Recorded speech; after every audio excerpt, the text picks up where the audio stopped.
Bom dia a todos, vamos começar.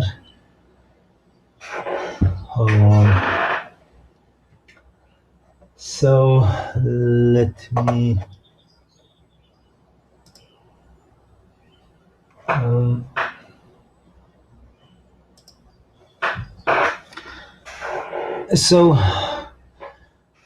we are doing a kind of not classical way of presenting Hodge theory. For example, we will not see Hodge decomposition. Instead of Hodge decomposition, what we will see is the concept of Hodge filtration. Whatever you can do with the classical Hodge theory with Hodge decomposition, you can actually do with Hodge filtration. Okay, so let's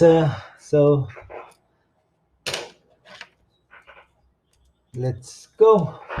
Today I'm going to talk about section 5.4, my lecture notes with Roberto Villaflor. Anyway, so far we suffered a lot to define algebraic de Rham cohomology. It was algebraic because we could define it for smooth projective variety, define our arbitrary fit.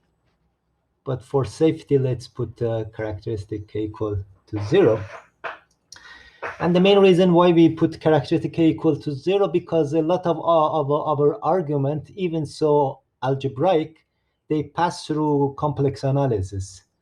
And for this, this assumption becomes essential. Okay, so then we defined H M algebraic de Rham cohomology as the hypercohomology M of X and the complex of differential forms. And okay, so we took a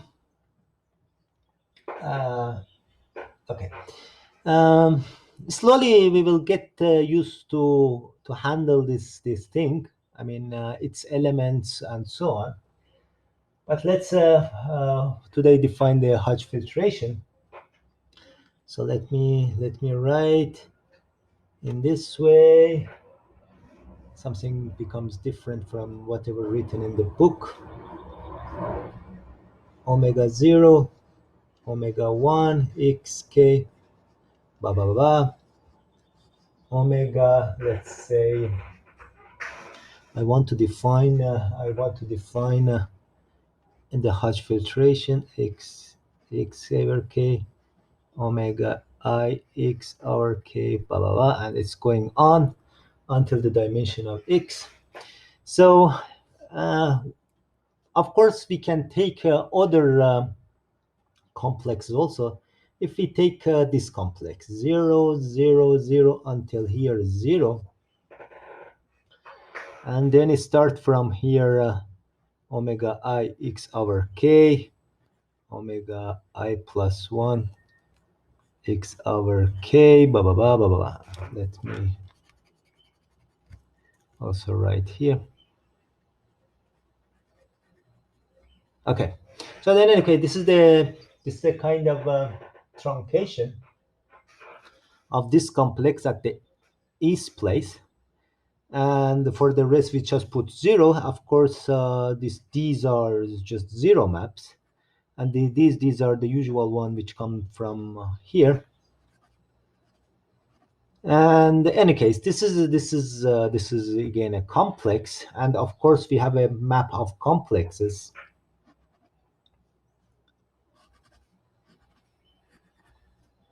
And well, what we can do, we can take the hypercohomology of this one. We have a map from the hypercohomology of this one to the hypercohomology of this one. And so this, let me write here H. Okay. So this guy, we will denote it by this guy we denote it by omega x over k bullet bigger than or equal to I. So what we have the induced map from HM.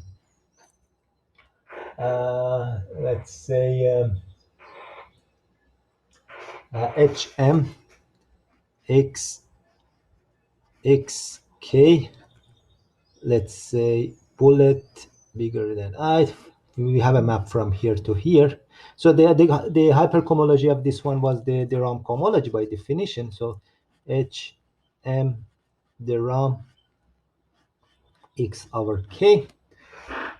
And well, we don't know what. Well, later we will see that this map is not surjective, but and actually the injectivity also is a kind of issue. But anyway, we define the image of this map as Fi. So Fi is the image of this inclusion, this trivial map, bunch of zero maps and identity maps. These are the identity maps. And yeah, so let's say, to be precise, this is FIH, the Rham x, again defined over K. So, and sometimes we don't write it. Anyway, we will get the filtration, HM, the Rham x. So first of all, F0, what is F0? F0 means that we start from omega 0 x over k. So this means that for F0, on the top and on the bottom, we have the same complex of differential form. So at the end, F0 is the whole the Rham cohomology. Then we will have F1, F2. So far, we don't know how they look like. But let me see.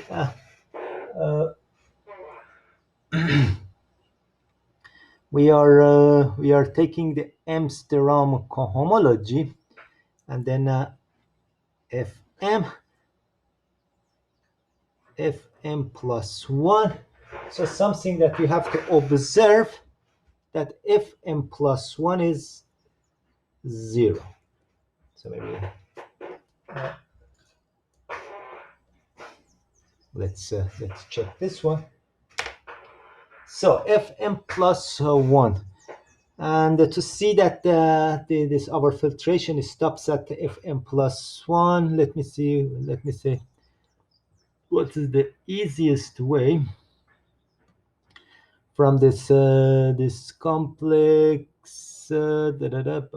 Okay, for to see this one, we have to return back to the double complex that that we had, and in a minute I'm going to explain this one.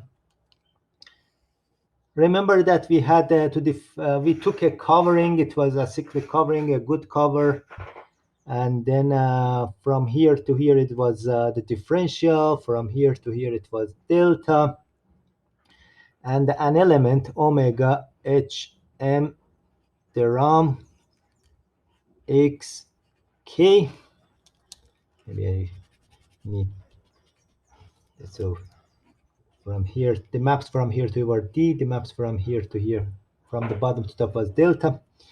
And omega was a kind of a collection of omega 0 plus omega 1. This was just a formal sum. And at the end, this index upstairs means the differential form omega. We wrote the element like this: omega m minus 1 until omega 0. And what else? So first of all, okay. So let's interpret Fi. So and then return back to this observation. What is Fi? So it images in the places less than or equal to strictly less than I. We have to have 0. So this means that this is if let's say omega is, this one is 0. Maybe I write more terms here. 3 points, omega I minus 1 plus omega I plus blah, blah, blah, blah, going to omega m. So if omega 0 equal to 0, omega 1 equal to 0, and omega I minus 1 equals 0, if you have omega such that in these places, let's say right here, omega I minus 1, omega I. So if these places are 0, and then the non-trivial terms start from omega I plus 1 until omega m, then this is this belongs to Fi. So by definition, Fi consists of elements omega such that omega 0, omega 1 until omega I minus 1 is equal to 0. And so from our point of view, so we have to just deal with these elements. And okay, so Fm plus 1. So now it is clear that why Fm plus 1 equal to 0. If Fm let's say Fm, this guy consists of those from here to here, everything is 0. And Fm plus 1, all the omega 0 until omega m must be equal to 0. So this anyway, this implies that Fm plus 1 is equal to 0. But I think it is also very productive to see what is Fm. We can even describe Fm. So let's go do this. Any question?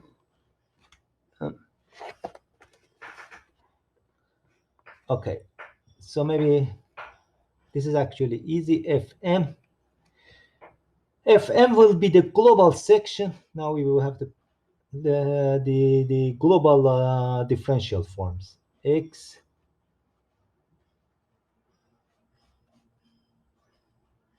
so this is differential m forms on X. These are global in the whole X.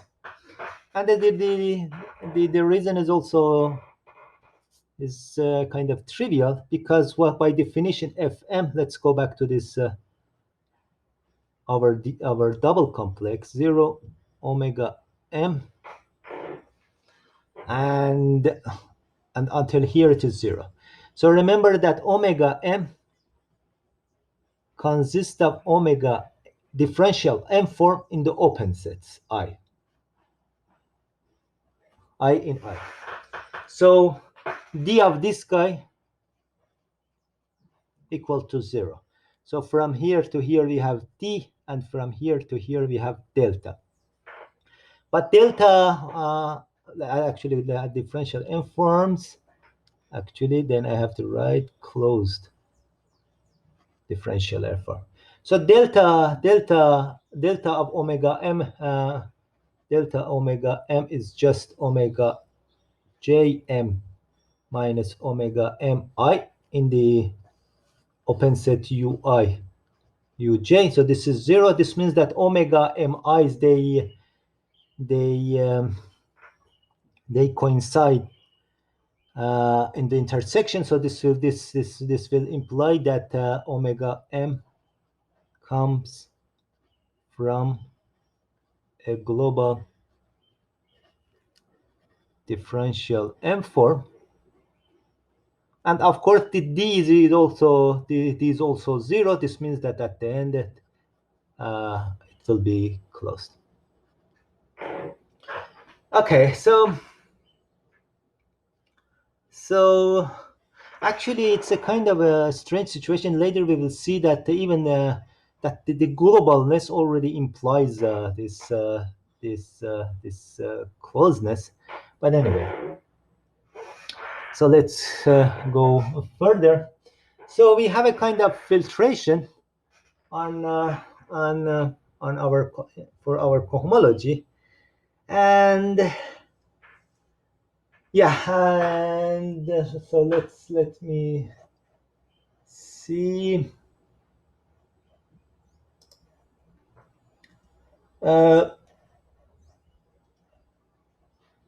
Okay, so there is one theorem. Actually, this theorem also, in the last two times when I offered the Hodge theory course, I tried to find a very better proof, but I landed on some functional analysis stuff. And it's a kind of annoying that even so we are doing a purely algebraic stuff. We had to use, I didn't find any purely algebraic proof of this fact. So this is the theorem phi 1 in my book. So F Q. Okay, let's keep the notation I. So remember that we have, let's say, this Fi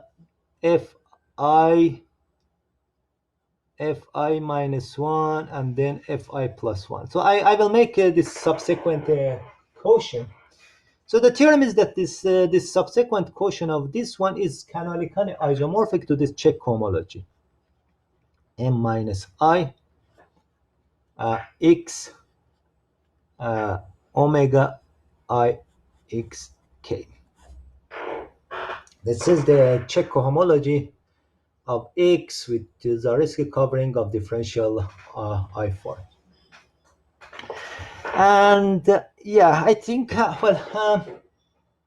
anyway, the theorem says that we have these Fi's are different from each other, and the difference between Fi and Fi plus 1 is exactly this cohomology. Later, the dimension of these guys, we will call it Hodge numbers. And as I said, if you look in my book, let me say, let me go to I share the screen. Present now, a window.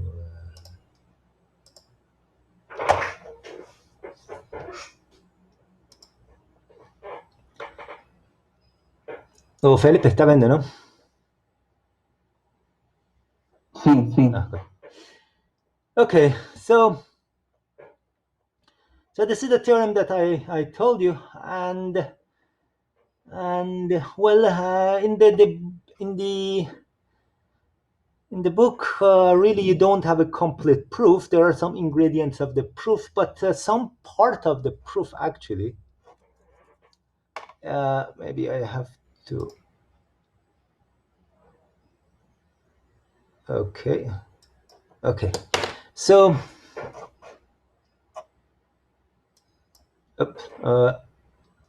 so let me see.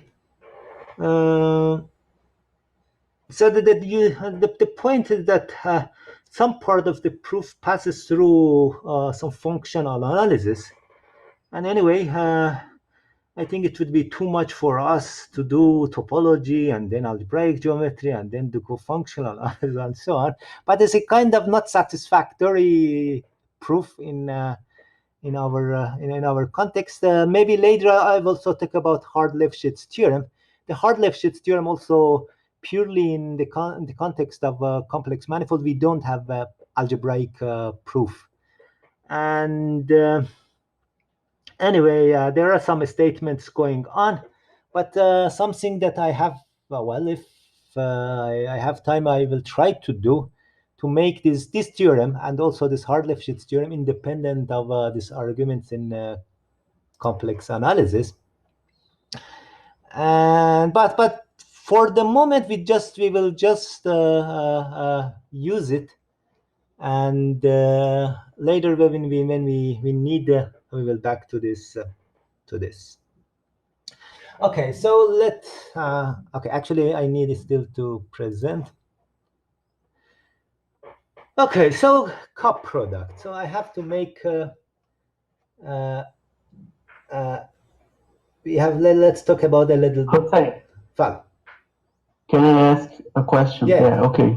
So how you define this filtration using like the hypercohomology definition for the differential forms? How can I see what this represents if I look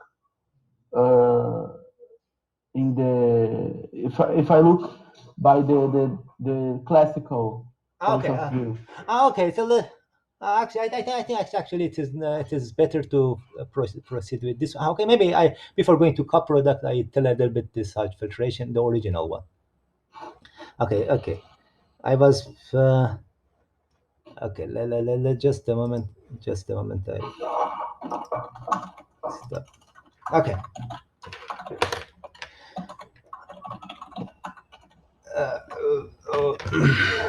Okay. So let's go to talk about the original Hodge filtration. And for this one, I think if you want to read something, then you have to go to my own book. But let me try to write down here.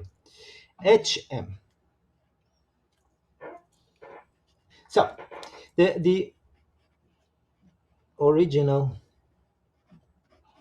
Hodge filtration. Okay, so now for the original one was defined taking X as complex manifold. So the X given our complex numbers, and then in particular X is a complex manifold. We defined it, we put it as an analytic to distinguish, and also we remember that we had this X infinite. Okay, the HM Deram, the classical one. So let's take this. For me, the classical one is always multiplied with complex numbers, so they're complex value differential form. So one of the things that around 1940 Hodge did, that this has a decomposition. Let's say I will try to explain HM0, HM1, H1M, H0M. So let's say, okay, in the context of complex manifold, it is possible to introduce this kind of decomposition, and how let me say how to get into this decomposition. Let's say I think somebody's microphone is on. Let me see. Felipe, é teu? É o meu, já. Okay. Okay, so in Cn, so the point in the context of complex manifold, we have Cn. Let's denote the coordinates with Z1, Z2, Zn. This is the coordinate system. So we have differential form dz1, dz2, dzn. Sometime when I am in the complex manifold, complex analysis context, the coordinates I will use z1, zn. But the point that in the complex manifold, you have also this z1 bar, zdz2 bar, dzn bar. And this one I didn't want to invest too much, because my plan was to do just the algebraic and topological part of Hodge theory, not too much going to complex analysis stuff. But anyway, but in the this kind of decomposition of a differential form for Cn into two pieces, it tells me that I can define omega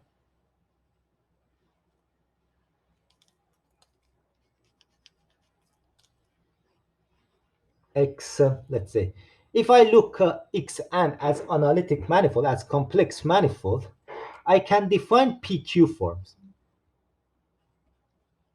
PQ forms. And what is, let's say, this is C infinity PQ form. Now I have not, even not holomorphic, C infinity PQ form. What is C infinity PQ form? It means that locally in charts, so in charts, let's say Cn, let's say C around the point, let's say 0, this PQ form consists of, let's say, it is a linear combination. It looks like this. C infinity function, I1, I2, IP, let's say G1, G2, JQ. This will be C infinity function, and then let's maybe I write in the other side.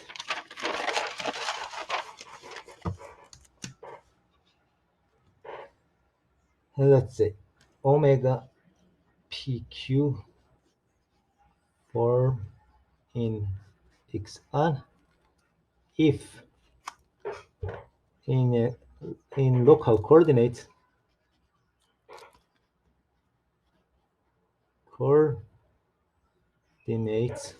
let's say Z1, Z2 until Zn, it is of the form,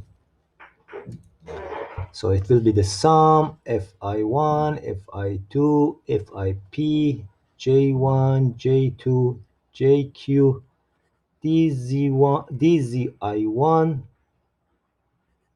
DZI2, blah, blah, blah, DZIP. So it will contain P DZI and Q DZ bar.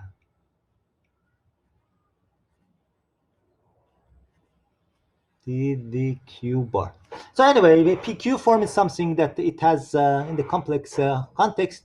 Locally in charts, it has PDZI and QDZ bar, and the coefficients are these are C infinity functions. Anyway, this is this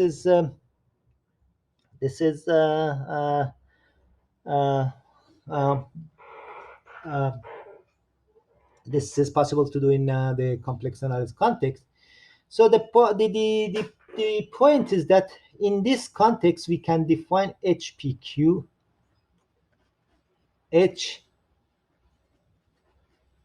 Actually, the correct one is done by harmonic forms and the proof, but let's.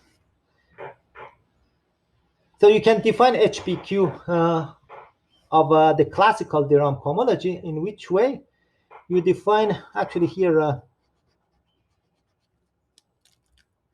That's from an X complex manifold.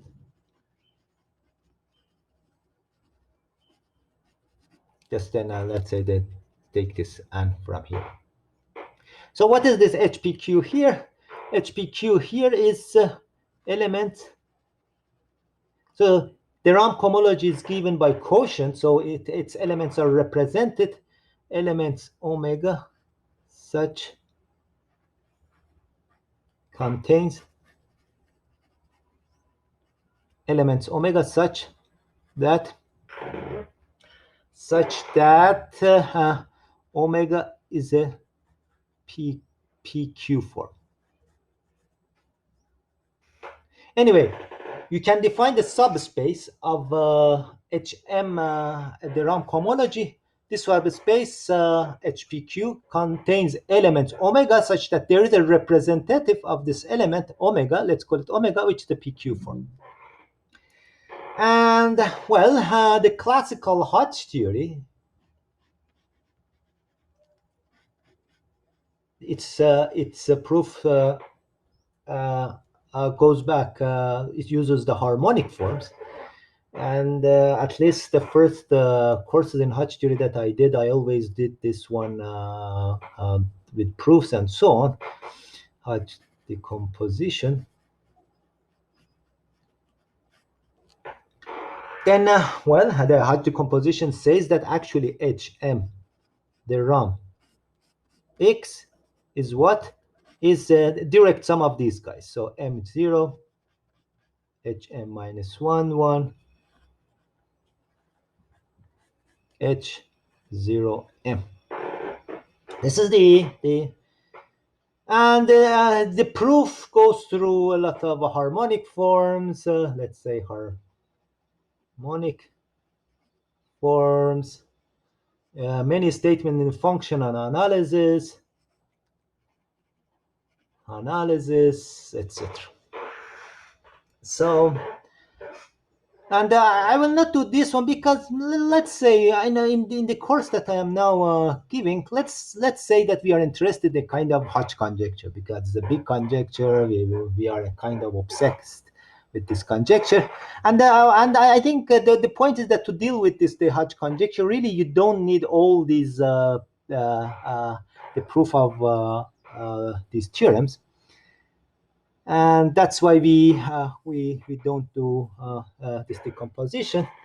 And well, if maybe one place to have a book, there are many books. I think that the Voisin's books, the book 1 and 2 contains the book 1 contains the proof. Okay, so the classical Hodge theory actually starts from that decomposition, but the point is that this decomposition is purely complex analysis decomposition.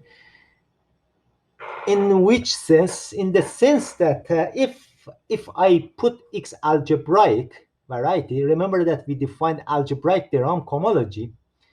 It's a kind of impossible to define this decomposition in the framework of algebraic geometry. Remember that dz bar is not part of our algebraic geometry. When I am talking about dz bar, I am in a complex algebraic geometry. I want something which can be done over arbitrary field of characteristics 0, and for arbitrary field of characteristics 0, I don't have dz bar. That's why I say that this is not an algebraic way of defining de Rham cohomology. But something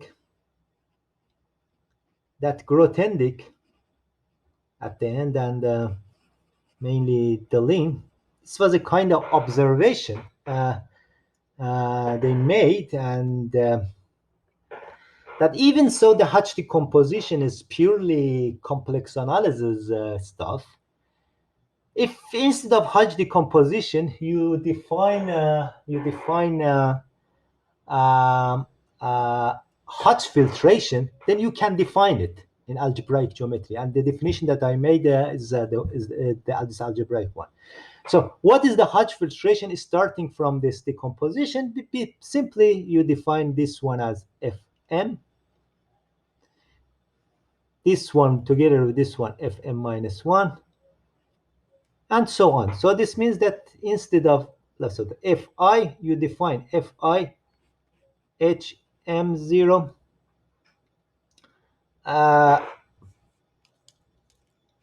Hm0 plus Hm minus 1, 1 plus, let me see, until 1 I will have to go M here. It will go until Hi M minus I. So if you define this filtration, so then we have this, of course, F0 is again the whole de Rham cohomology. Blah, blah, blah. F1, F A minus 1, Fm, and then again Fm plus 1 equal to 0. And once you say that, okay, I'm interested on this filtration and not this the Hodge decomposition, then this Hodge filtration, this Hodge filtration can be defined purely in algebraic framework, and this is the definition that I made. This is the algebraic version. So there are things to prove.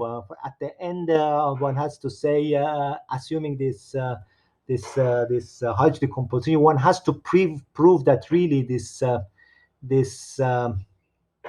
how to say this filtration from complex analysis coincide with the filtration coming from algebra from hypercohomology. But it's slowly, depending on our need, we will do this one. But what I wanted to emphasize that for us, since I wanted to do purely algebraic version of Hodge theory, for the moment we just forget this harmonic analysis or complex analysis version of the Hodge filtration, and we stick to our algebraic version of the Hodge filtration. Okay, any question, Felipe? It's okay, thank you. Okay. Okay, let me.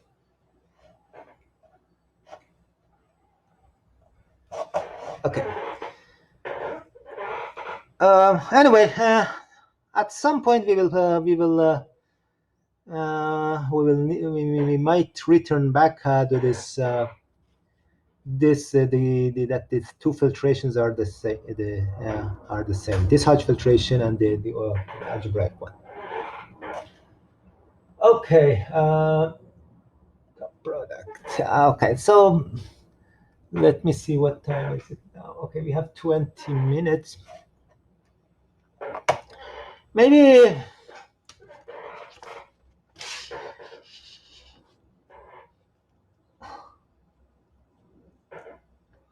Let me see what I want to say. Okay, maybe before going further,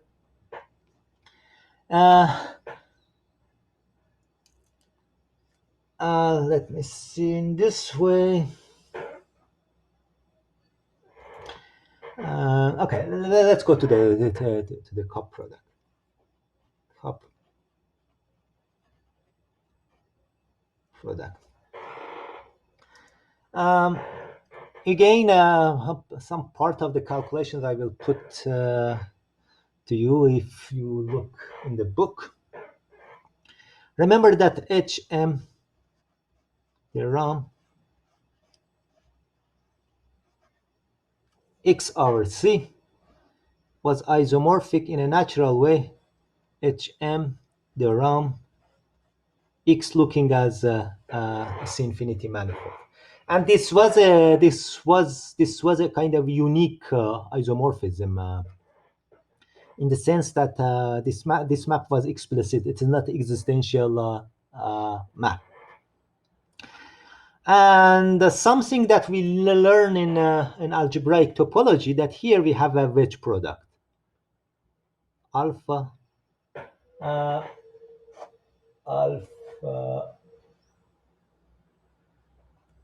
Okay, let's say alpha check here, omega check here, alpha check, wedge, omega check. So actually, sorry. Yeah, I write also this the other things, and let's say Hn. Usually n is for me the dimension of x, but in this case it is just arbitrary number, and that then Hn m plus 1 theorem x. Let's write down everything explicitly. Hn plus m theorem. Okay, so the point is that here in the right hand side we have omega check here and alpha check here.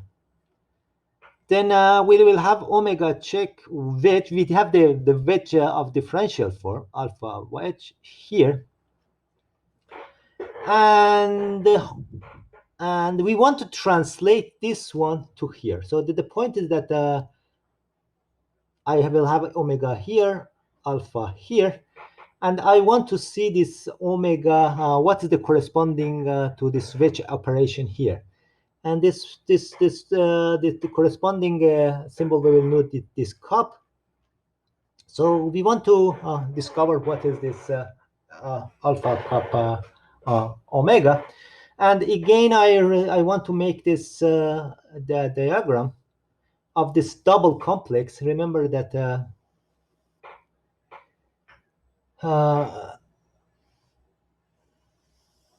okay, so this is the level n, level m, level n plus m. And let's the omega, let's assume that well, n is smaller, so here alpha n minus 1 blah blah blah alpha 0, and here we have omega m minus 1, and going to do omega 0, and then at the end we want to define this gamma n plus m minus 1, and going on to gamma 0. And okay, and so the elements of the hypercohomology are just bunch of differential forms with different degrees. And the main idea is that we want to see what is this omega this wedge product here will correspond to which kind of operation here. And for the last time when I was giving this Hodge theory course, I searched this whether there is such a formula, and at the end I had to do by myself. There was and also Roberto with Roberto we wrote down this one. Now I just want to show this the formula, but we will not go to its proof.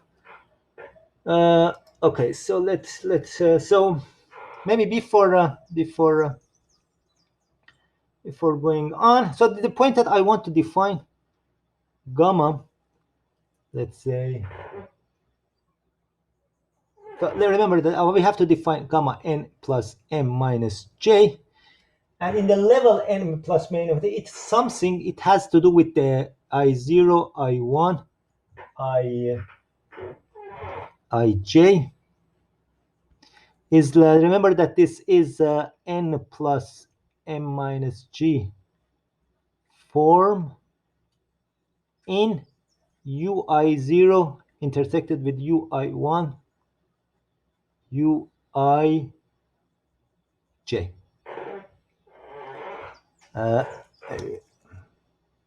What am the intersection? Yeah. And well, a priori, if one sits down, one will find that they will discover what is the wedge product in the algebraic version. But let me just show, because slowly we will start using these formulas, and as you will see, our after when we want to do purely algebraic geometry, it will become also too much combinatorics of indices. Window.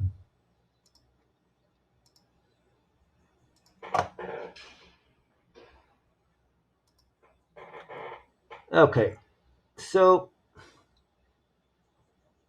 Felipe, está vendo o livro, né? Sim. Okay. So omega in m, alpha in n. Yeah, exactly. Then we want to define this cup product. And after playing a lot, it turns out that the formula for this gamma is here. And so maybe just a little bit to digest what is this one. As I said, let's say this, maybe just start to digest this one. Omega omega, let's say gamma n plus m is defined just in open set ui0. So in this is defined in u I0. So this will be just the omega I0 with omega alpha n I0. So in the omega gamma n plus m minus n is defined in that intersection. This is omega in the ui0 intersected with ui1. And you see that there is this formula popping up, and of course when you see here omega I0, this means that omega I0 you have to restrict it to this intersection. Anyway, there is a very weird combinatorial way of discovering who this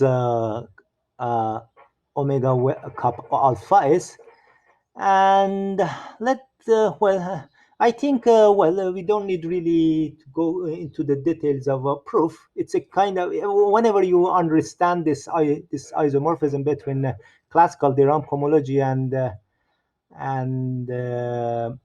algebraic de Rham cohomology, this will be a kind of hard exercise. So what is the statement here? The statement is that at the end, the cup product, so let's say the cup product is just the translation of the wedge product to the algebraic side. And in order to prove this one, this theorem, so what we need,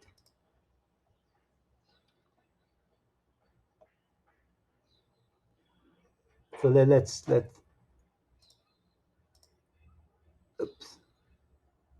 Okay, so what we need, so when we take omega check, alpha check in the C infinity context, then we have to use this explicit construction.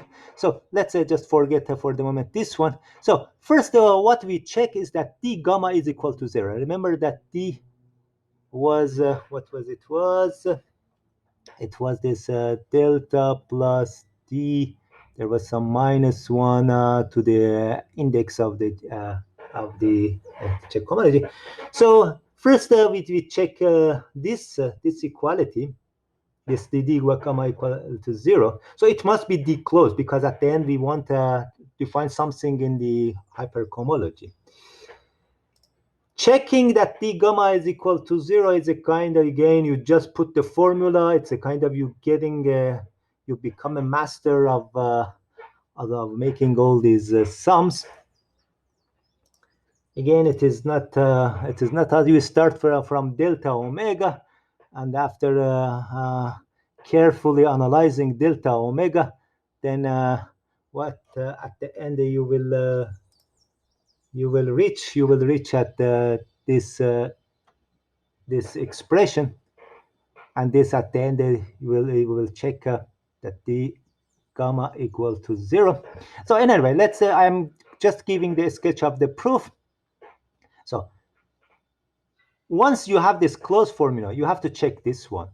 You have to check this the kind of when you commute alpha and omega, and this is a kind of natural because our wedge product originally satisfied this one, and also this one. So for the element which such that the alpha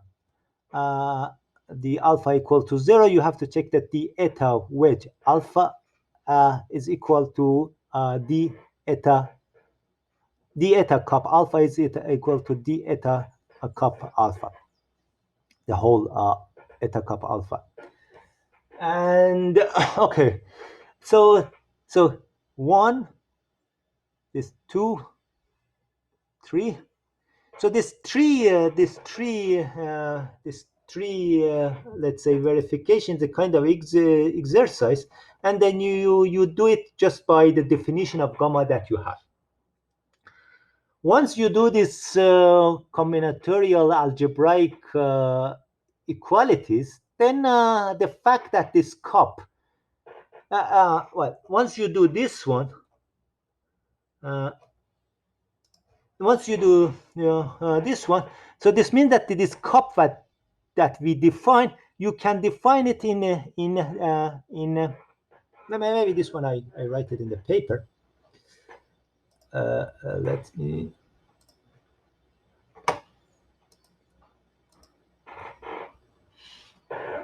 Okay. Okay, so what I said, given alpha, omega, h, m, the Rham, x, over c. So they're represented by alpha and omega. What we defined gamma alpha cup omega, and this let's say d gamma equal to 0 is a 0, and what else? I told that we have to check. Actually, the two of them. D eta wedge cup alpha is the same as d eta cup alpha whenever the alpha equal to 0. So these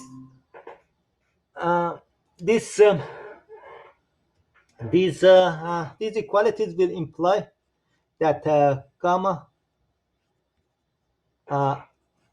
alpha cup omega is well defined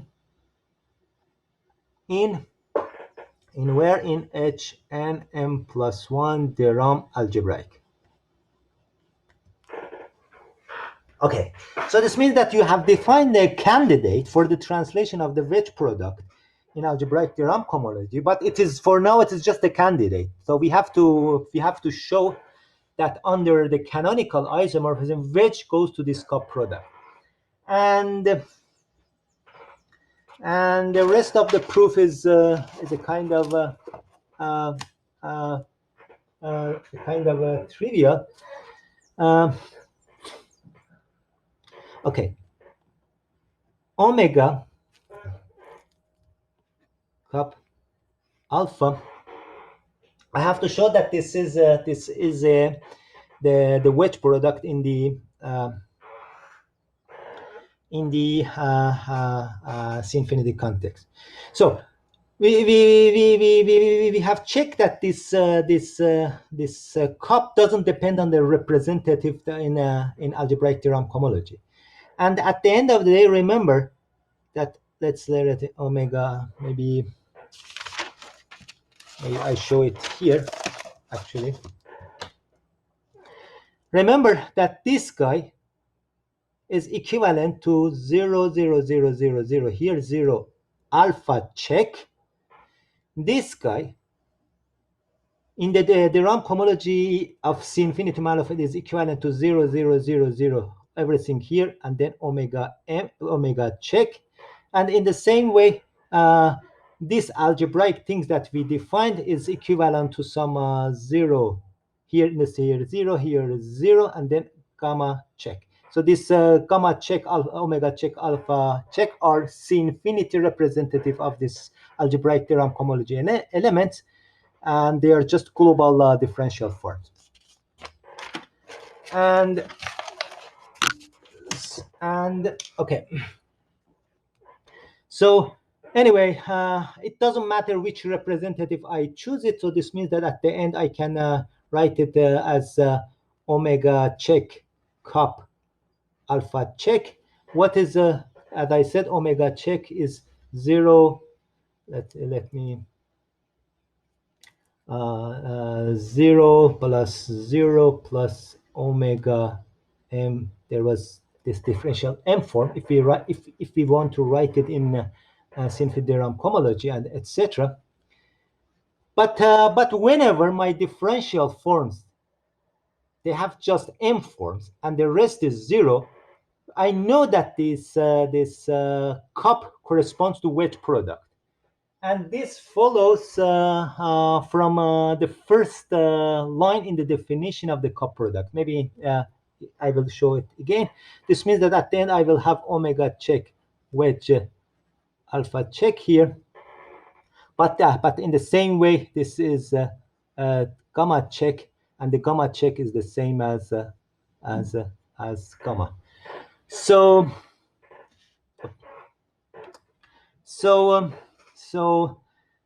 the main ingredients are this equality that I showed. Maybe again, let me return back to uh, uh,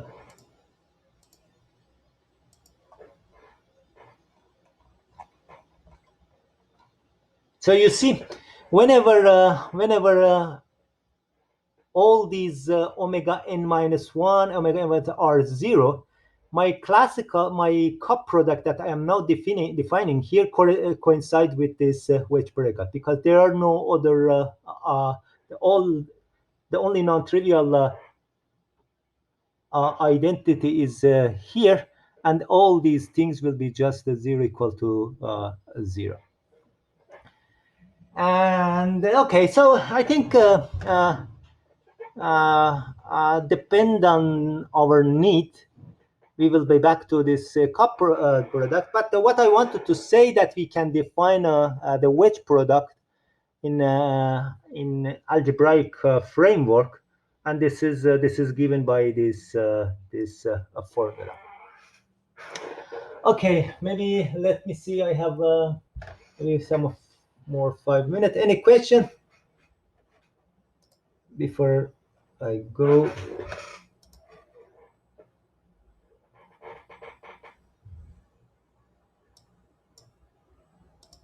Okay.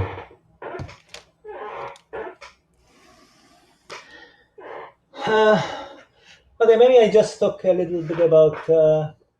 Okay, I told that we want to really to do more algebraic aspects of Hodge theory. That's why we didn't do Hodge decomposition. We did Hodge filtration.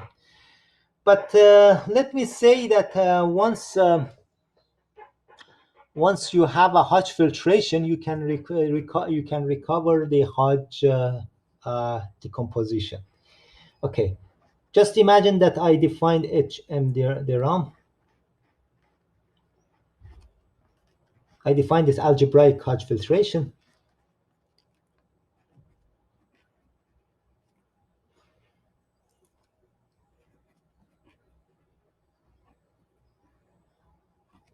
And okay, the point is that whenever I consider the complex number as something which is called complex conjugation. Yeah.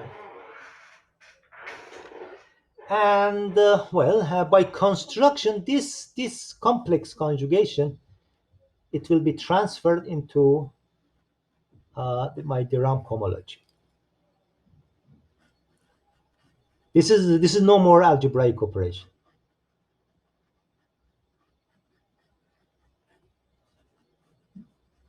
Omega bar. And basically to do this one, remember that, okay, so the point is that at the end, if I have a function fx1, fx2, let me say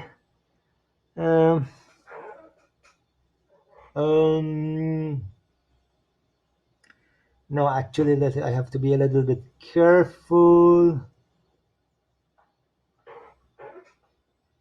Okay, no, I cannot do in a purely algebraic. I have to go back to this HM de Rham x infinity. Okay, so let me not this one, infinity, and have you this one still. I will take a algebraic thing. For example, when you have a polynomial let's say xn, then its complex conjugation is just the usual one. Let's say f bar. Maybe let me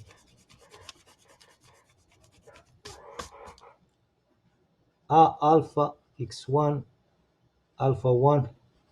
So I did take a polynomial xn alpha n. So its complex conjugation will be taking complex conjugation all the coefficients and also the variables.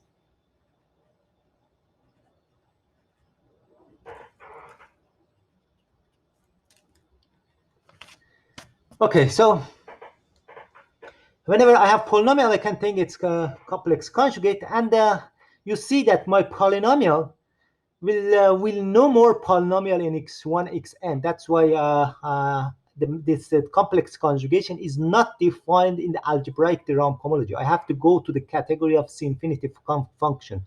So this will be, for me, just a C-infinity function. But of course, this is a more specific C-infinity function. It is a polynomial in x1 bar, xn, n bar. But anyway, if we go to this infinity, then the complex conjugation of differential I form will be dxi bar. And of course, dx1, dx2, the complex conjugation is dx1 bar, dx2 bar, and these natural things. Anyway, in the C-infinity category, we have this bar, and this bar does not descend into algebraic de Rham cohomology. This is the mistake that at the beginning I was making. It is not defined from xc to hm to xc, because the elements of this guy are polynomials, and at the end the complex conjugate of the polynomial is no more polynomial in x1, xn. Anyway, once I bring this complex conjugation to my context, I can recover the Hodge decomposition. The HPQ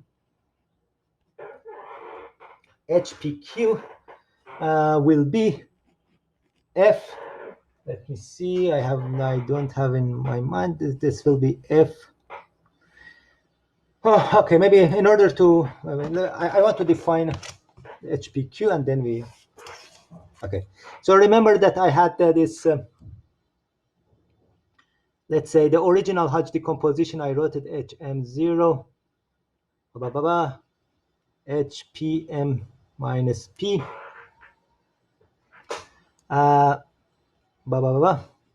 H0M. So HPQ will be the FP. So let's in algebra in our context, if we define HPQ as this F bar of this one of Q1, let me check it. This is let's say F P, and at the end, if I take the bar of this one, it's forget M0 M minus P. That actually this is okay, M minus P. Exactly, this will be M minus P. Let's call this one M minus P equal to Q. It doesn't matter. Okay. Anyway, if I don't want to do harmonic analysis and use this Hodge decomposition and so on, and I start from my purely algebraic context, still there is a way to recover the Hodge decomposition. In order to recover the Hodge decomposition, I have to bring the complex conjugation into my de Rham cohomology. For this, I have to go again back to C-infinity context. But if I take my algebraic Hodge filtration into this C-infinity context, then I can make the bar of F bar M minus P. And if I take the intersection, I can define this HP minus K, HP minus K. But again, this is a kind of theorem to check the Hodge decomposition. Then we have even starting from algebraic side, we have to define this one. H, then H, M, de Rham, X is just the sum of this HPQ. P equal to 0 until M. Let's write M minus P. Anyway, we will do a lot of Hodge theory with the filtration, but this is the way how to return back the Hodge decomposition into our context. Anyway, for today it is enough. So Wednesday we continue. By the way, Wednesday from 8:30 to 9 o'clock, Felipe will talk about Ehrenmann's vibration theorem. And let me just stop recording.